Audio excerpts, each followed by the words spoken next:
캐롤은 맨발로 따뜻한 모래를 느끼며 해변을 따라 걸었다. 그녀의 긴 갈색 머리카락은 바닷바람에 부드럽게 흔들렸고 그녀의 눈은 바다의 반짝임을 담고 있었다. 캐롤은 항상 바다를 사랑했다. 그것은 그녀의 안식처이자 평화의 장소였다. 하지만 그날 파도의 부드러운 소리조차 그녀의 마음속 폭풍을 잠재울 수 없었다. 몇 미터 떨어진 곳에서 스콧은 사랑과 걱정이 뒤섞인 표정으로 여자친구를 지켜보고 있었다. 그의 머리는 바람에 헝클어져 있었고 그의 눈은 애정으로 가득 차 있었다. 스콧은 누구보다도 캐롤을 잘 알고 있었고 그녀에게 무언가 고민이 있다는 것을 알고 있었다. 그는 천천히 다가가며 미래에 대한 모든 꿈과 희망이 담긴 작은 벨벳 상자를 손에 들고 있었다. 캐롤과 스콧은 함께한 지 5년이 되었다. 그들은 대학에서 만나 첫 순간부터 특별한 무언가를 찾았다는 것을 알았다. 캐롤은 외동딸로 부모님 특히 어머니의 모든 사랑과 헌신 속에서 자라왔다. 어머니와 깊은 유대감을 가졌다. 스콧은 캐롤을 처음부터 딸처럼 맞아준 대가족 출신이었다. 두 사람은 모두가 부러워하는 커플이었다. 캐롤은 상냥하고 결단력 있는 성격으로 사회복지사로 일하며 취약한 상황에 있는 가정들을 돕는 일을 사랑했다. 한편 스콧은 큰 기술 회사에서 유망한 젊은 임원이었다. 두 사람은 각각 자신의 경력을 쌓아가며 함께하는 미래를 꿈꾸고 있었다.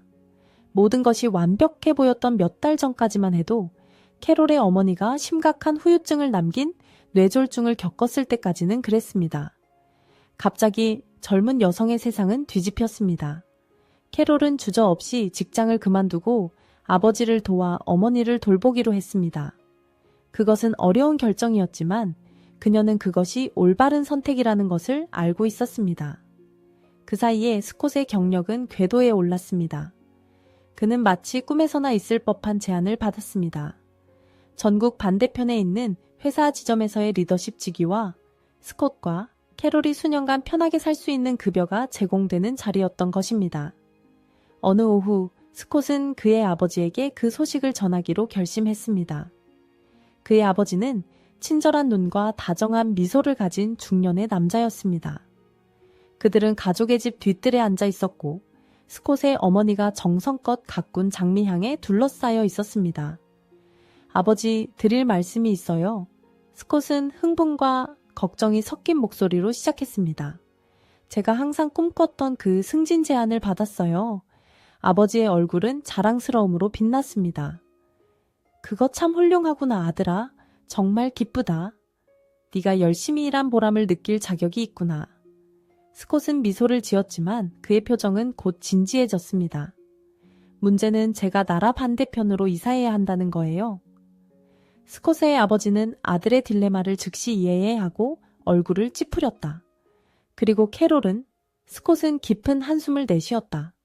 그래서 내가 그 제안을 거절하려는 거야, 아빠. 캐롤이 지금 어머니를 떠나지 않을 거라는 걸 알아. 그리고 난 그녀와 떨어지고 싶지 않아. 그녀를 너무 사랑해. 아버지는 이 기회가 스콧이 항상 노력해온 것이었다고 상기시키며 설득하려 했지만 젊은이는 단호했다. 그가 눈을 반짝이며 작은 벨벳 상자를 주머니에서 꺼냈다. 사실 아빠, 며칠 내로 캐롤에게 청혼할 계획이에요. 스콧이 상자를 열어 섬세한 약혼 반지를 보여주며 말했다. 다른 직업 기회는 오겠지만 캐롤은 특별해요. 스콧의 아버지는 감탄과 걱정이 섞인 눈으로 아들을 바라보았다. 확신이 있니, 아들? 캐롤과 이 기회에 대해 이야기하는 게 좋지 않을까? 스콧은 고개를 저었다. 그녀가 알지 않는 게 좋겠어요. 죄책감을 느끼게 하고 싶지 않아요. 제 결정은 이미 내려졌어요.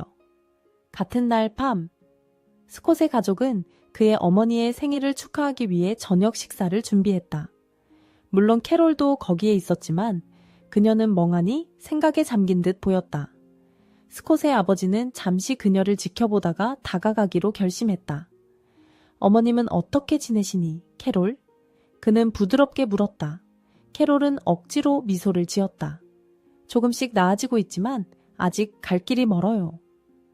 스콧의 아버지는 이해한다는 듯 고개를 끄덕였다. 잠시 망설이다가 그는 입을 열기로 결심했다. 캐롤, 네가 알아야 할 것이 있는 것 같아. 스콧이 엄청난 일자리 제안을 받았는데 거절할 생각을 하고 있어. 캐롤의 눈이 놀라서 커졌다. 무슨 말이에요? 무슨 제안이요? 스콧의 아버지는 승진, 급여, 그리고 나라 반대편으로의 이동에 대해 설명했다. 그의 한마디마다 캐롤의 얼굴은 점점 창백해졌다. 하지만 왜 그가 나에게 말하지 않았을까? 그녀는 거의 속삭이듯 물었다. 그는 당신이 죄책감을 느끼길 원하지 않아요. 스콧은 정말 당신을 많이 사랑해요, 캐롤.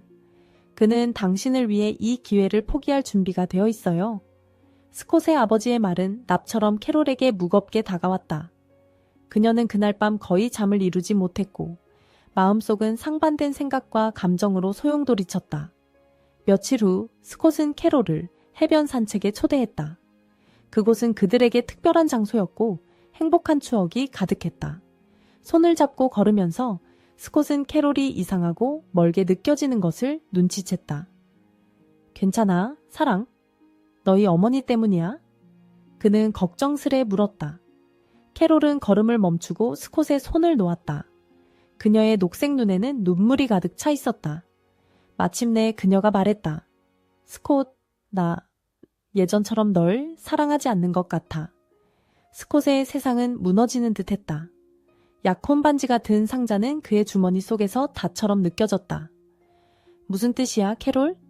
내가 너를 더 이상 사랑하지 않는 것 같아. 그녀는 마치 자신에게 비수를 꽂는 듯한 말투로 말했다. 스콧은 충격에 빠져 그녀의 말을 이해할 수 없었다. 캐롤, 제발 무슨 일이 있는지 말해줘. 내가 뭘 잘못했어? 캐롤은 눈물을 흘리며 고개를 저었다. 이게 더 나은 거야, 스콧. 그녀는 말하고 돌아서서 떠났고 해변에 홀로 남은 스콧은 가슴이 찢어진 채로 망가진 꿈들을 안고 있었다. 그 후 며칠 동안 스콧은 유령처럼 마을을 떠돌았다. 부모님은 그를 위로하려 했지만 그 어떤 것도 그의 고통을 덜어주지 못했다. 그때 그는 결심했다.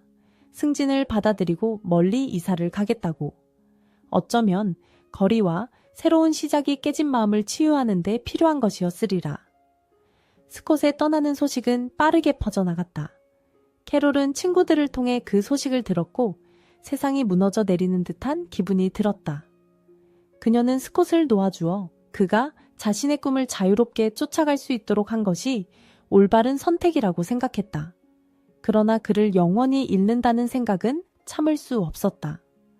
스콧이 떠나는 날 아침, 기차역은 붐볐다. 사람들은 짐을 나르고 사랑하는 이들과 작별 인사를 하며 오고 갔다.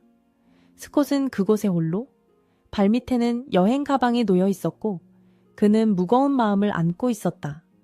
그는 선로를 바라보며 단시간에 얼마나 그의 삶이 극적으로 변해졌는지 생각했다. 그때 익숙한 목소리가 그의 이름을 부르는 소리를 들었다. 스콧은 돌아서서 캐롤이 그에게 달려오는 것을 보았다. 숨이 차고 너무 울어서 눈이 빨개진 채였다. 스콧, 기다려? 그녀는 소리쳤다. 그의 앞에 멈춰서서. 부디 나를 용서해줘. 내가 너에게 거짓말을 했어. 스콧은 혼란스러운 얼굴로 그녀를 바라보았다. 무슨 말이야, 캐롤? 캐롤은 깊이 숨을 들이마시며 말할 용기를 모았다. 나는 한 번도 너를 사랑하지 않은 적이 없어. 사실 나는 너를 그 어느 때보다 더 사랑해. 단지 나는 네가 프로페셔널하게 고착되는 이유가 되고 싶지 않았어. 너희 아버지께서 나에게 승진 소식을 전해주셨는데 내가 생각하기에 너에게 그것을 받아들이게 하는 유일한 방법은 너를 떠나보내는 것이었어. 캐롤의 말은 스콧에게 번개처럼 충격을 주었다. 그는 그녀를 바라보며 들은 모든 것을 처리하려 애썼다. 네가 거짓말을 했다는 게 나를 떠나게 하려고? 캐롤은 얼굴에 눈물을 흘리며 고개를 끄덕였다. 내가 옳은 일을 하고 있다고 생각했어. 네가 이 기회를 누릴 자격이 있다고 생각했지. 그리고 나와 내 문제들 때문에 너를 여기 붙들어 두는 게 이기적이라고 생각했어. 하지만 네가 내가 널 사랑하지 않는다고 생각하며 떠나는 걸 견딜 수 없어. 스콧은 한동안 침묵을 지켰고 그의 심장은 빠르게 뛰고 있었다. 그러다가 천천히 그의 입가에 미소가 떠올랐다. 캐롤, 넌 정말 놀라워. 알지? 놀랍고 완전히 미쳤어. 그는 그녀를 꼭 껴안으며 그녀의 몸이 자신의 몸에 떨리는 것을 느꼈다. 난 너를 어떤 승진이나 직업 기회보다 더 사랑해. 너는 나의 가족이고 나의 집이야. 너 없이 얻는 성공은 아무런 가치가 없어. 캐롤은 스콧의 가슴에 얼굴을 묻고 울음을 터뜨렸다. 안도와 행복에 겨워서. 내가 바보처럼 행동해서 미안해. 다시는 우리 둘을 위한 결정을 혼자 내리지 않을게. 스콧은 조금 뒤로 물러나 캐롤의 눈을 바라보았다. 장난기 어린 미소를 띠며 그가 말했다. 자, 우리가 여기 있으니까 그날 해변에서 하려고 했던 질문을 지금 해도 될 것 같아. 그는 분주한 역 플랫폼에서 무릎을 꿇었다. 그의 심장은 빠르게 뛰고 있었다.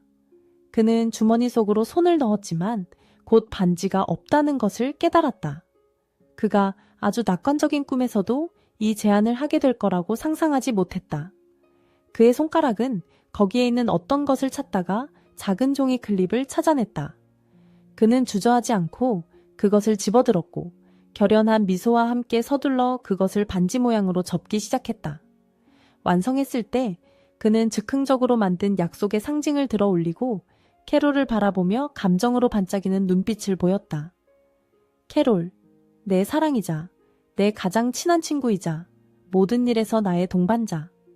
내가 너에게 주기로 계획한 반지는 없지만 너와 함께 내 인생을 보내고 싶다는 것은 절대적으로 확신해. 나랑 결혼해 줄래? 캐롤의 눈물은 이제 순수한 행복의 눈물이었다. 네, 스콧. 물론이지, 네. 스콧은 즉석에서 만든 반지를 그녀의 손가락에 부드럽게 끼웠고 캐롤은 결코 놓고 싶지 않은 듯 그의 손을 단단히 잡으며 눈물 속에서 웃음을 터뜨렸다. 기차의 휘파람이 배경에서 울리며 출발을 알렸다. 그러나 스콧은 뒤돌아보지도 않았다. 그의 품 안에 그가 필요로 하는 모든 것이 있었다. 주변의 승객들이 이 커플을 박수로 환영하며 마치 로맨틱 영화와도 같은 장면이 연출되었다. 스콧과 캐롤은 뜨겁게 입맞춤하며 사랑과 상호 약속의 서약을 굳혔다. 그 후 며칠 동안 스콧과 캐롤은 많은 것들에 대해 논의하고 계획해야 했다. 스콧은 회사를 상대로 자신의 결정을 설명했는데 그들이 그의 재능과 헌신을 인정하여 현지 지사에서 그를 위한 자리를 마련하겠다는 의향이 있다는 사실을 발견하고 놀랐다. 한편 캐롤은 어머니를 돌보는 것과 자신의 커리어를 재개하는 것 사이에서 타협점을 찾았다.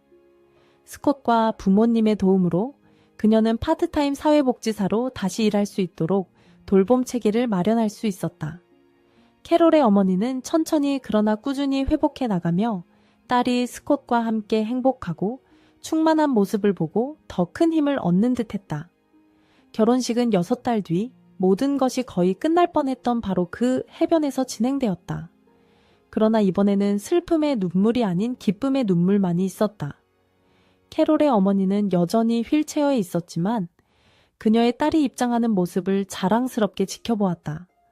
그 운명적인 날 해변과 똑같은 색으로 하늘을 물들이며 수평선 너머로 해가 질 때 스콧과 캐롤은 남편과 아내로서 첫 춤을 추었다. 배경의 부드러운 파도 소리는 그들의 새롭게 다져진 사랑을 감싸주는 듯했다. 그렇게 모래 위에 발을 두고 사랑과 희망으로 가득 찬 마음으로 스콧과 캐롤은 그들의 삶의 다음 장을 시작했다. 서로 함께라면 삶이 던져줄 어떤 폭풍에도 맞설 수 있음을 알고 있었다. 이 이야기를 즐기셨다면 1부터 5까지 점수를 매겨 얼마나 마음에 드셨는지 댓글로 남겨주세요. 또한 지금 화면에 나타나는 영상을 시청해주세요. 곧 다시 만나요.